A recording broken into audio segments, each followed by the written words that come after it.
and welcome to Outland Japan. I'm your host, Peter Carnell, a travel guide based in northern Nagano, and this is a podcast that takes you outside the big cities into rural, regional, and the wilds of Japan. This episode is episode 50 of the podcast. That feels something of a milestone. The pod has now been running just over 2 years.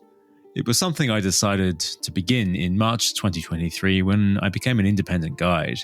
And in order to promote regional Japan as a travel destination and place to live, and over the 2 years, the pod has been growing steadily. So a very big thank you to everyone listening.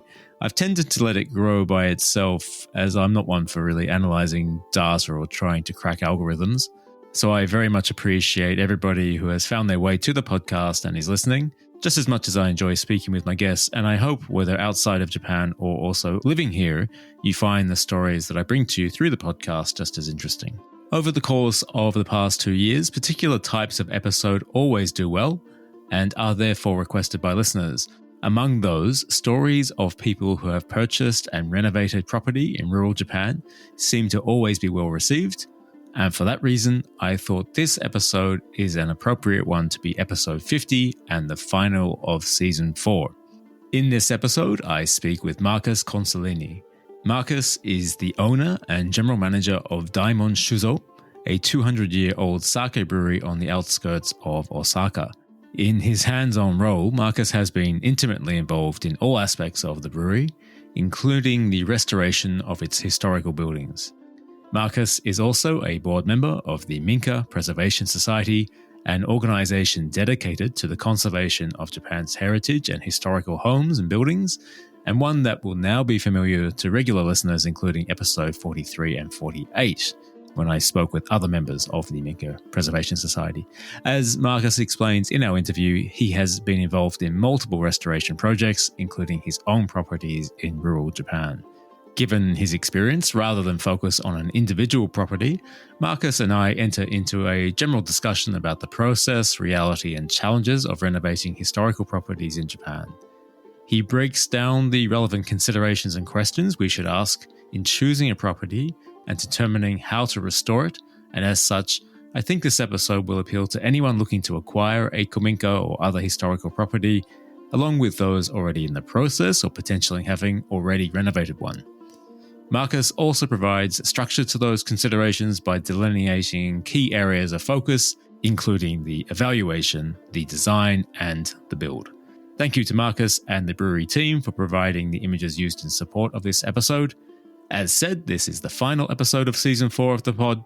I'll be taking a short break before returning with Season 5. I will announce the return date as soon as possible, while also republishing some popular episodes from Season 3. That includes my travel guides to the Tateyama Kurobe Alpine route and Kamikochi, which have both just reopened to the public after winter. As always, links to everything discussed are in the show notes. The podcast website is, of course, outlandjapan.com, and you can find us on Instagram, Facebook, and YouTube by searching Outland Japan. I hope you enjoy.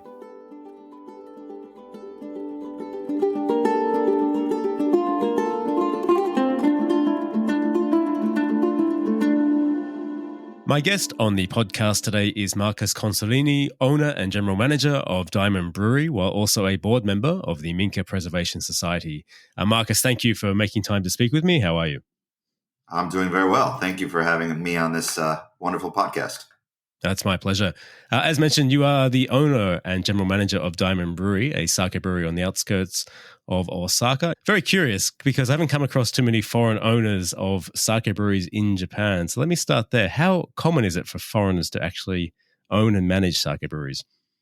It's extremely uncommon. I was the first foreign owner and manager. There are, we believe, maybe 2 or 3 more in the marketplace that are owners. But the owners tend to be overseas organizations, and then they hire a manager that's locally based to come in and take over. Or they keep the existing family that was there previously, and they use them as the management type to run the operations day to day of the brewery. In my case, the brewery was in a different situation. It had been sold previously, and the second owner had it on the market, which is when I actually walked in the door and learned about the opportunity and met the original family, the Daimon family, which is now back in the brewery, excitingly. And they sit side by side with me. Daimon-san, now 77 years old, who was the sixth generation of the owner of the brewery before he sold it. His sons are involved. And the youngest son is active as one of my brewers managing the Koji room. So the Daimon family's back in. Now, I'm located in Nagano, and I know Nagano has the second largest number of sake breweries in Japan, and my wife is from Niigata, which has the most. She's very proud of the sake from up there. Do you know where Osaka ranks in terms of sake production? Yeah, we're down in the low 30s, and the reason is because historically, Osaka was not a sake production environment. It was a sake merchant environment. So if you look at the launch of sake and its history throughout Japan, it started in Nara, moved to Kyoto, and then expanded into Kobe. So if you think of the Kansai region, which is central Japan, also the culinary heart of Japan, those two areas are the three prefectures that sit right around Osaka. So there was no argument for Osaka to get into the space of making sake because their neighbors were so big and so successful. But if you look at the whole history of Japan, it has an interesting twist from Osaka, and that is that the merchant class of Osaka really was the commercial center and epicenter of Japan until almost into the 70s. So Tokyo is relatively new. It was driven by Osaka. And if you look at the history of sake and its introduction to Japan, it started off with the nobility that were sitting in Nara and Kyoto. It moved on to the aristocracy, then into the warrior class of the samurai, and finally, at the end of that chain, to the common man. When it hit to the common man level, it was the merchants of Osaka that would buy the sake from Nara, Kyoto, and Kobe, put it on what are called 1,000 taru boats, which are these big, long boats that they would put the barrels on. The boats would sail all around on the coastline of Japan selling sake. Oh, really? That's where all the other prefectures gained their interest in sake because the merchants of Osaka were shipping them around the country. What you've had to say there, Marcus, makes me realize that, yes, we need to come back and do another episode specifically about the brewery. You seem to have a really deep knowledge of just the history of sake there, which I wasn't aware of those things. That's really fantastic. Final question I have, though, about the brewery today is what distinguishes Daimon Brewery? What distinguishes my sake from the sakes in the other area is three things, really. First of all, our water source. So water tends to be what they call the terroir of the sake world. And most producers will get their water from aquifers that sit underneath their property through a well. So they bring the water up. That's about 60%. About 35, 36% of sake brewers are taking actually city water, municipal water, and they wash it, they clean it, or they ionize it, whatever they're doing. They filter it to their specifications to change the quality of the water. There's 4% of breweries around Japan that actually take their water from a spring-fed source. So bubbling up from the earth, and then once it gets to the land, what we do at Daimon Brewery, because we're one of those 4%, is we have a pipe and it's gravity-fed straight from the sources, that's the spring-fed source, into the brewery. That's the first thing. The second differentiator is really our style of sake. Most producers, they characterize their sake as either being in a dry camp or a sweet camp, or they use that as a reference to their styles. But we talk about our sake and our production style as being focused on umami.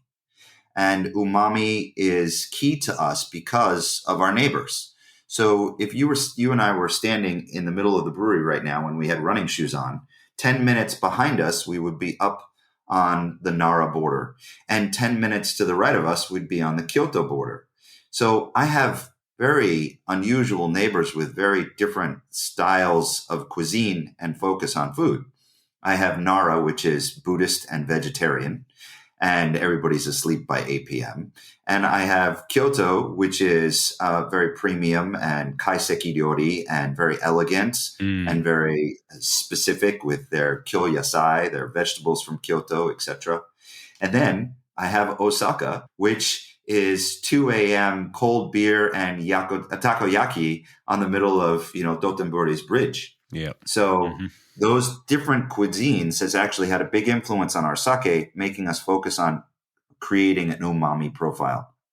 And then the third characteristic that we think is different is that we're a lot more active in the experimentation phase or process. And a lot of that has to do with the philosophy Daimon-san had previously when he was running the brewery, and his international experience made him interested in trying to create different kinds of sake. Most breweries, what they will do is they will have one primary recipe where they change maybe the polishing ratio of the rice, and then that becomes a new product. Mm-hmm. What we do is we basically rebuild each one of our SKUs, each one of our products from the ground up, so that they are all completely different. You get the umami in our style, but when you try them, you would be like, wow, that's so different than this one, which is so different than that one. So that's kind of what distinguishes us. Yeah, we need to do another interview. Would you be happy to come back on the podcast and speak specifically about the brewery and go into more detail? I would love to. It'd be great. It's an exciting topic for me, obviously. Cheers. Let's do that. Focus of today is to talk about your experience in acquiring and renovating kominka. As I mentioned at the beginning of the interview, you are a board member of Minka Preservation Society. So in many ways, this interview follows on from my chat with Lauren Scharf in episode 43, another board member of the Minka Preservation Society. In that episode, Lauren discussed her own kominka on the Noto Peninsula and the functions performed by Minka Preservation Society. But for anyone who has not heard that episode, Marcus, would you mind explaining, firstly, what is a kominka and what's the role of the Minka Preservation Society? Kominka, or we like to refer as Minka, which is a little bit more general term, is basically an historical, architectural, and design building. Kominka more relative to houses, and Minka relative to many different structures. So I would even put Daimon Brewery and its kura, its production facility, in as a Minka. The society itself, as you can imagine, is really about the preservation of these old historical buildings. And that in itself, it's a huge concept. And what do I mean by concept? Traditionally, Japanese houses were built to disintegrate. So they are built extremely well. So lasting hundreds of years, if you take care of them, many hundreds of years. We have basically Minka all throughout Nara that are 1,000 years old, which is incredible. So they will last, but they have to be taken care of.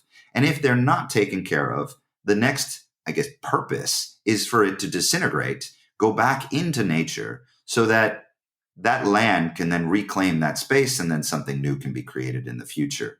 You can go to areas around Japan where villages used to be, and now all you see are maybe stone walls, for example. But the Preservation Society is really focused on, let's just say, finding owners for these historical properties. We try to educate both sides, the area where that home might be, as well as a potential buyer who might come in and be interested in going through the renovation process to restore these beautiful, incredible architectural icons. So it goes without saying, Marcus, that you are a kominka owner. So could you tell me a little bit about your house?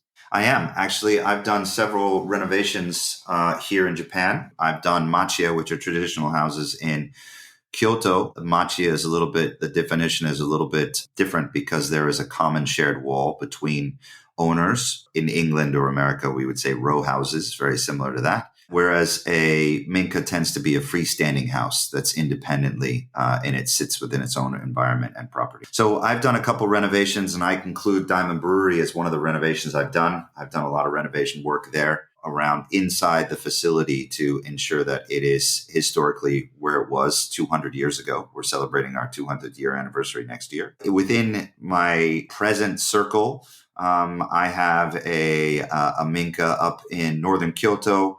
And I guess you could call it a second home. You could call it a country house. I call it a mountain house or sanso. To me, it's a great opportunity, especially because I happily am the father of an amazing little 8-year-old daughter.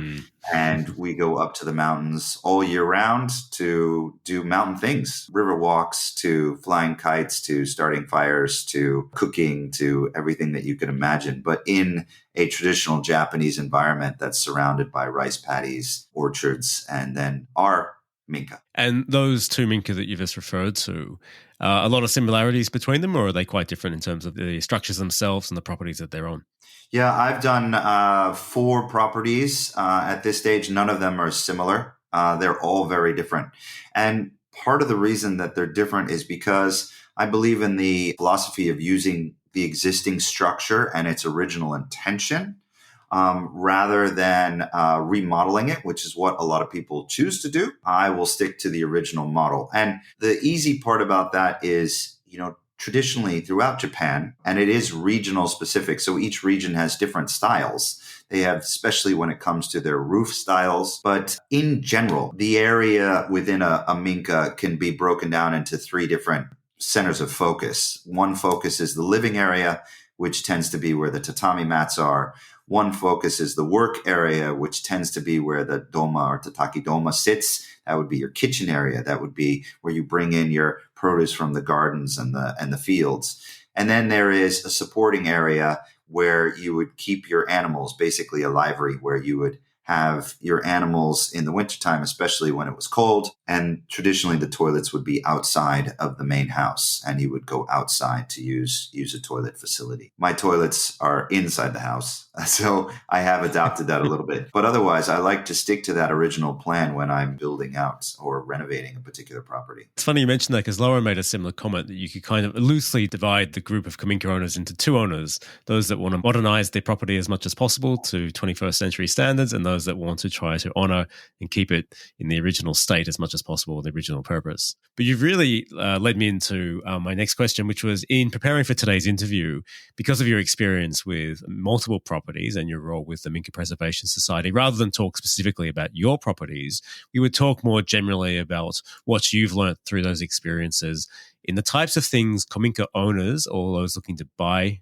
kominka should be asking themselves in order to identify, the correct property for them and have a realistic understanding of what's involved in this undertaking. To begin, I know that you identify passion, thick skin, and patience as fundamental to every successful renovation, but you also regard them as traits that present challenges in themselves. Would you mind explaining what you mean by that? Yeah, absolutely. But before I do, let me just go back to the definition of the owner. Lauren is absolutely right about how she talks about it, but I would add one more thing. I would break it down a little bit differently. I would say that there are traditionalists, there are pragmatists, and there are commercialists. And a traditionalist wants to really bring back the full structure to its original purpose and design and ensure that everything is original or as close to original as possible within the house. The pragmatist has the traditionalist in mind, but will change certain things in order to create greater function within the house, maybe consideration of water barriers, consideration of insulation, consideration of open ports, how many doors you use, this kind of stuff. And then the commercialist is really taking the property to try to turn it into a facility that you then rent out to travelers and tourists that represents the ideology of Japanese style and function, but has much more of the home comforts. So that's heated floors and air conditioning and the such. But to your question, passion, thick skin, and lots of patience. It really depends on which way you're going.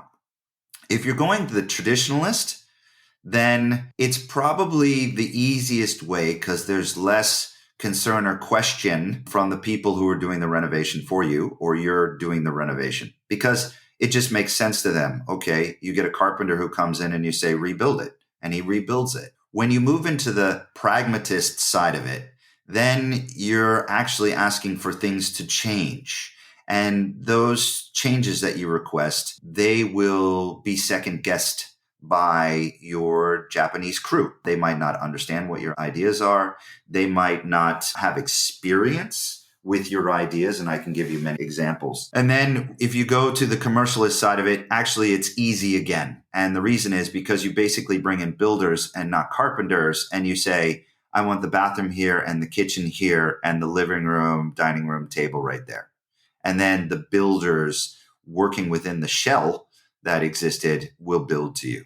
So it's really the pragmatist that suffers the most. But in all three instances, or all three types of buyers and renovators, passion is the key. You're obviously not going to renovate a traditional several 100-year-old home unless you're passionate about it. But that passion means that you have to decide which camp you're in of the three.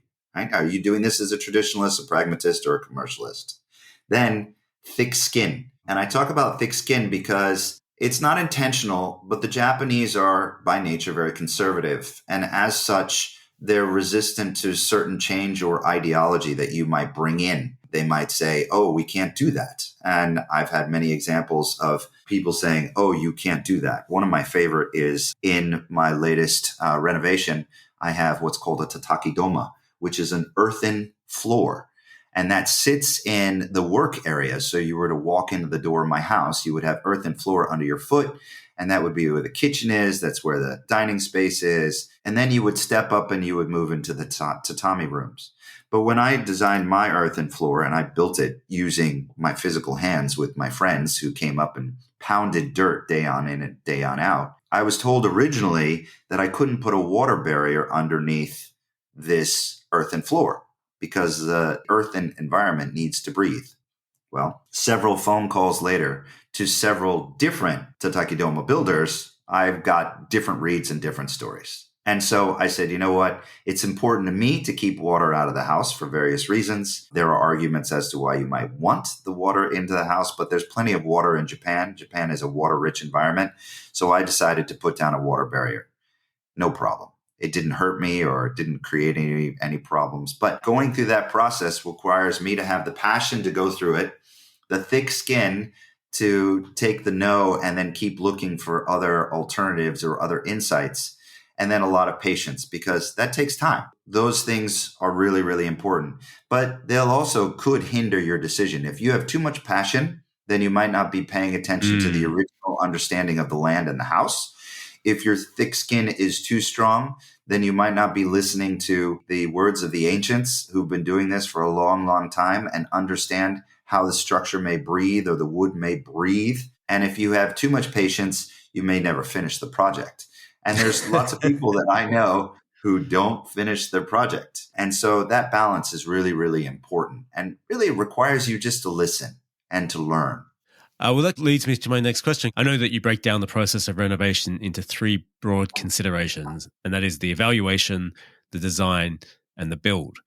So starting with the evaluation, what needs to be taken into consideration? So when I go into a house and I'm looking at a structure, and I recommend everybody do this, especially in a Japanese house, don't be awestruck by the beautiful Japanese-ness of it. Don't look at a particular tatami room that has a tokonoma and go, wow, this is beautiful. I'm in a Zen place. Actually, take the time to look at the structure itself and start with the roof. The roof is key. What is the condition of your roof? A lot of roofs for these old Minka are actually thatched roofed. So old style thatched roof. Now you need to look at the condition of that. And that thatched roof, you have to understand how is it covered? How has it been protected? Were there lots of fires inside the house that created soot that bound the actual thatch, which is what you want? Or was that thatch kind of new and then fires were never lit? And so it's very raw and it's very dry. You look at the structure, the materials, the history, and the most important thing is water damage. So do you have leaks? And, on the brewery side of things, leaks show up all the time. I have a giant structure with an ancient roof. So we're looking for leaks all the time. But when you're evaluating a property, the first thing you do is you look at your roof. Then you look at your foundation. And traditionally, foundations are not concrete. Traditionally, they are beam and stone. So you'll have a core stone in the ground with a beam sitting on it. You have to look at that and understand what's the deterioration on that wood. Do you have termites? What other things are going on in the house? You got to literally crawl underneath the house to take a look and understand the condition of that environment. Walls and outsides come last. Walls and outside partitions are actually quite easy to replace. They're quite easy to put up new ones. But you got to look at the damage in those walls to understand what your environment is. Where's the snow falling? Where's the water damage? Where is it hit the hardest? where's it hits the least hardest. And then you'll understand about your environmental conditions that are surrounding that house. And that becomes, I think, instrumental to your evaluation if you want to make the purchase or not, and how much work you're going to have to do.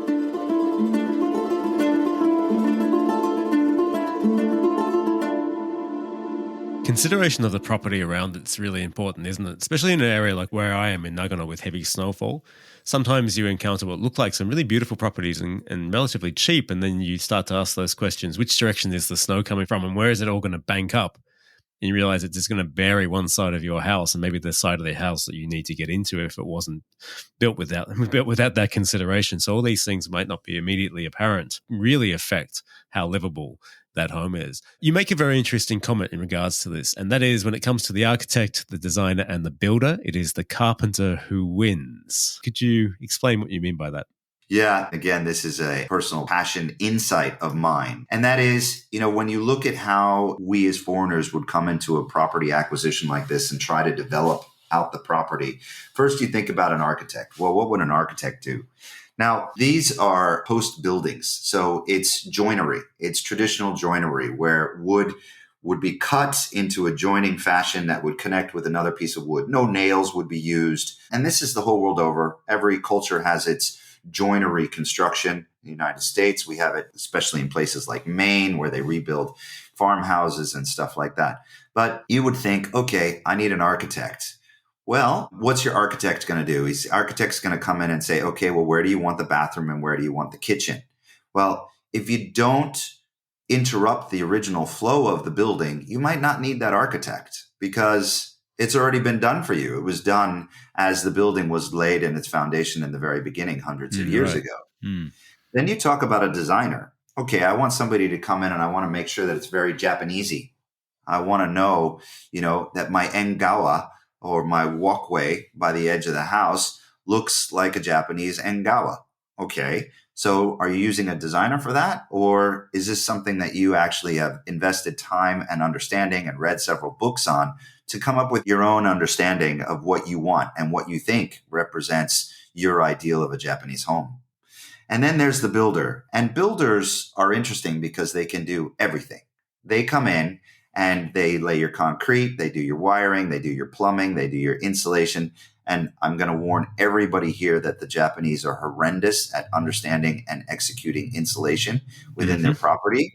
It is not common. They don't feel the temperature and the cold like we do in the Western world, where we've been used to nice, warm, cozy environments. But that builder will do all of it. But the builder usually won't take into the original consideration the wood and the structure and the hone, or the bones of the building, and how it was laid. So in the end, if you want to do, whether you're doing it as a commercialist or a pragmatist or a traditionalist, think about the carpenter. Get the carpenter in there.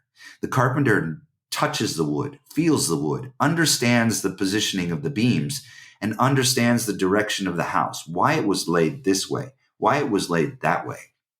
And I've found that in all the renovation work that I've done in Japan, the carpenter always wins.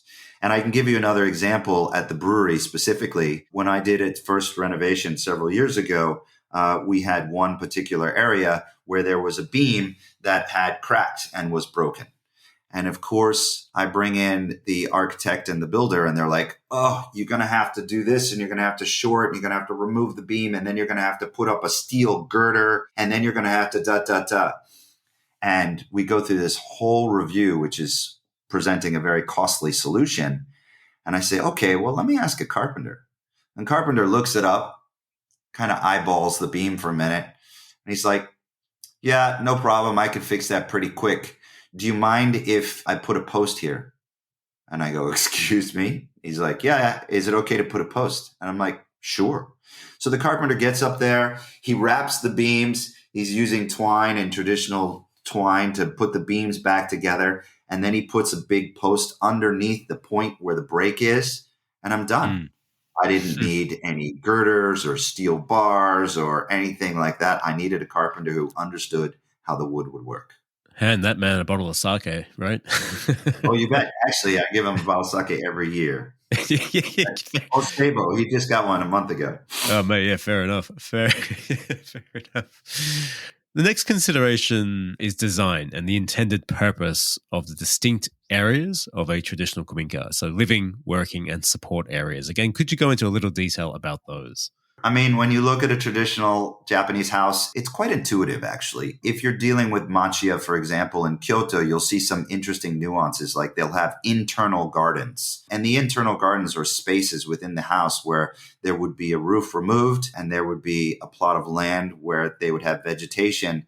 They actually support the breeze and the flow through of air and circulation throughout the house. In the older houses, in the Minka and the countryside, they have vents on the roof sides and the top where the smoke would be released if you were doing a fire in a traditional sunken hearth or irori. And those kinds of things are part of your design. But otherwise, you're really looking at a living area, a working area, or what was traditionally called a working area, and a support area. And I think if you follow those principles, then it's very easy to decide how you want to renovate and where you want to go. The support area is kind of interesting because if you look at a traditional house, a country house, they are going to be of a rectangular size and it'll be compact and clear. But as you find houses that were wealthier, they would have lots of support areas. They would have kura, sometimes multiple kura or structures, which would house storage of food products and grains or storage of household materials like tables and chairs. And that's something that you need to take into consideration. And I know one of the luxuries of people who have several structures like that, I'm not one of them, by the way, but the luxury is that you can turn it into a little cottage for your friends to visit. You can turn it into a studio to do your art or reading or a little office space. Those are nice little halves. As long as you keep that distinction, I think it's so easy to design a project based on a living area, which is historically where the tatami mats are, a working area, which is historically where the ground and earthenware environment is, and support areas where the animals or storage would be. In that regard, have you encountered people who have taken on kominka with visions that are just not suited to what the property is designed to do? Well, I think the big money renovations are all in that camp. They'll walk in and they will say, okay, sunrise is here and the sun sets here. I want the majority of light at this time of day. I'm going to put my living room over here. I'm going to cover up my doma area with board and turn it into a regular floor. I'm going to move this over here, move that over there. I think that actually might even be the most common the renovation takes place. It's not following the traditional lines. It's more following ease and comfort. There's also a little bit of a confusion in the sense of what do I do? So for an example is if I were to walk into a traditional Minka, and especially in the Kansai region, pretty accurately, 3 sides of that Minka would have sliding doors and outlets to the outside. That means that there's not one entry, there's multiple possible entries. And I think that confuses a lot of people where they say, ooh, okay, what do I do here? Because I really don't want all those doors and I don't want all those windows because that represents cold and breeze and leakage and all those things that are difficult to manage. So then you get a little bit confused. But if you just go back to what the purpose is of those doors and why that would be so and why one wall doesn't have doors, then you'll understand a little bit more what the original intention and layout of the building was. I think it's easier to work on that and to follow the original lay of the land rather than to redesign the whole thing. But again, you got to figure out where's your passion, your thick skin, and your patience, and put it in play. And a question that jumps out to me is how much does language play a role in this? Because obviously when you say, you're negotiating or you're dealing with the carpenters, the builders, designers, very rarely are they going to be speaking English, certainly the carpenter, I imagine. In your experience, how important is Japanese language skills or not just language skills and understanding of how Japanese communicate? I think it's more about the communication than it is language skills. In today's world, we have Google Translate, we have DeepL, we have Pocket Talk, and a lot of these tools are actually relatively efficient for what you want. If you're trying to get into the nuance and a very unique vocabulary, especially when you're talking about your beam and post, then it's a little bit harder. But I think that anybody that comes into Japan and is going to the level of actually purchasing a property probably has a couple friends or is making friends that are willing to assist at times. So it's about when you bring those people in to support you. And the most important times to do that are at milestones. So the start of a project, and then I would build, and I always do this, I build 3 different milestones within my project. And those 3 milestones are actually based on my area. So I work on the living area first, then I go to the working area, and then I go to the support area. And I can communicate. My Japanese is good enough, but I can also use Google, etc., to communicate effectively during the work phase. But it's the milestone that's important because the milestone also has to do with money, right? What was the cost associated? What were the materials they used? Did they deviate from the materials? Why? What is, the impact of that deviation, etc. And so I recommend that you have a friend who is bilingual of sorts involved. But do I think it's a must? No, I don't think it's a must. I think it's important that you take the time and go slowly to try to understand. I'm from New York, born and bred in Manhattan. Slowly is not one of my better traits. So I've had to learn a lot in that process.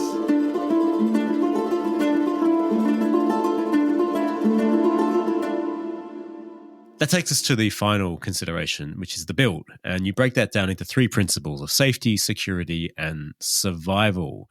The first thing that comes to mind to me when hearing that is in Japan is considerations such as earthquakes, a challenge that Japan has lived with throughout its history. Added to that is the more contemporary challenge of climate change and the increasing threat of landslides through heavy rainfall. So can you walk me through those and the relevant considerations that come under that? I use these words, but I don't mean them in the way that most people would interpret them. So safety, I'm talking not about safety of the builders or safety of the people walking in the property once the property is finished. I'm talking safety of the property itself. Can that property withstand the hazards of today's climate, environment, and ensure that it lasts for another 200 years? And that can only happen if you understand that environment. What is the woodland around you? What is the historical reference to floods and earthquakes and avalanches? What are the community experience of those kinds of changes and how they impacted that community? So have houses disappeared because of landslides? And if so, why? So that's what I mean by the safety of the property. You have to evaluate that. It might be really romantic and beautiful to have a house in the middle of a mountain on the side of a slope. But think about that compared to a house that's in a valley, on an open field and away from all the hazards and dangers that come with a slope. The second one would be security. And security, I mean the security of the house from a insulated, dry foundation. How do you build your house to retard nature's movements? This is where you also have to decide, are you a traditional pragmatist or a capitalist? And I'll give you an example of one of the renovations I did where the backside of the renovation was abutted to a hill. It wasn't a big hill, but it was enough of a hill that it was clear that unless the growth is cut away, then the wind wouldn't go through and that you would have problems with snow and water. And snow and water would build up. So what I did is on that back wall, instead of using traditional wood paneling, I used a synthetic paneling that looked like wood. Now, that to me, okay, that's a little bit of a violation from a traditionalist view. But I don't want water coming into the backside of the house. So a synthetic material is much more pragmatic than a traditional wood that will stay wet all year round. So that to me was security. And then last is survival. You got to think beyond the structure and look to assist in preparing the land for future use. So what's the intention of that land? Is that farmland? Is it garden land? Is it orchard? Is it just trees? And then changing it, what happens? What is your well and mountain water source? What is your compost waste management, gray water management, land productivity management? How are you going to ensure the survival of that piece of property and its environment? And the great news is that the Japanese traditionally, by nature, are survivalists. So these properties have all been built with survival in mind. But to a Westerner, that also can be a problem And the greatest example of that is the majority of structures around Japan are built in cul-de-sac environments next to their neighbors. And the reason is because the survival is group of houses living together means the community supports each other, helps each other, lifts things, carry things, move things, shares food, shares safety, shares security, keeps the animal out, etc. To a Westerner like me, who grew up in New York City but spent my weekends in the country visiting my immigrant grandparents, I want to be isolated by myself, alone. Yep. No, don't want to see Check. anybody. Yeah, I want to be able to have my own privacy. That's not how the Japanese traditionally built their survival environment. So you as a buyer need to understand that finding the isolated house in the middle of the mountainside is rare. Raring the lots of considerations, as we already touched upon there, landslides. So when you purchase a property in Japan, prior to purchase, you're required to be given the landslide assessment, the risk assessment. And that's really important to look at, because where I'm in Nagano and where my wife is from Niigata, there are these beautiful kominka setting up on these steep mountains, and they're for sale for very, very little. And the houses themselves, you go there and you're enchanted by them. But we know through experience, as soon as you look at the landslide risk assessment, you know why they are so cheap. And possibly if you are just buying it as a second home, a weekend getaway, maybe you're willing to take that risk. But if you're buying it, for example, as your family home, and not a risk we're willing to take. Just while we're on that topic, Marcus, I just wanted to get your thoughts on purchasing properties near rivers in Japan, because that's something for me which I would have a lot of reservations about doing. Is that something that you would consider doing? I would consider, depending on the river. So there's two things that I would reference here. One is that the waterways of Japan are traditionally owned by the government. So we don't own the waterway, and they're maintained by the government. So sadly, a lot of the waterways of Japan have either been dammed for hydroelectric power, or their shorelines have been concrete supported. There's many reasons for that. I don't think they're very good reasons, but irrespective, that exists. The interesting thing is that there's so much water that when you say a river, I would agree that I wouldn't put myself near a river as we know it in the Western way, but I would definitely put myself near streams and creeks, smaller river sources that flow out of mountains, because historically the whole country's filled with them. I happen to have in front of me probably about 150 feet in front of my house, maybe 250 feet, a water source, but it's way down on a cliffside. It would never, ever get to the point where I would be at any danger of it overflowing. And to the right of my property is a very small stream. And the beauty of that small stream is that it's coming off of mountain runoff. So it'll never get crazy busy because I have, just a whole tree line up above it. And the beauty of that small stream is I have wild wasabi growing in it. So that makes it special for me. But being close to water is kind of hard to avoid here in Japan, unless you're on the plain side of it in the valleys, which is also a nice place to be. But even then, you're surrounded by water. Water's everywhere. Yeah, no, that's for sure. And the way that you speak about it there in terms of the consideration of the build with those principles, you're really putting it in the context of something else that people should give thought to, and that is the community aspects and the cultural aspects of taking on a kominka and identifying the right one. Now, there's a lot to that conversation, and perhaps it's better kept for yet another interview with you if you're good enough to give me your time. But just to sign off on today's interview, in short, what do you mean by that? And what are some of the questions that you suggest people ask themselves when they are considering the community and cultural aspects of taking on a kominka? This is one of my favorite questions because you will never know what you're walking into until you've already been there for several years. No matter how much research you do, you don't know what that local community has. I choose to go places where there is a community, but there's plenty of places in Japan where the community's gone. They're died off. One or two households maybe, but they no longer hold events. They don't get together. They don't do anything at the temple. Now, that's a choice. If you want to be that isolated and that's where you prefer to be, then that's fine.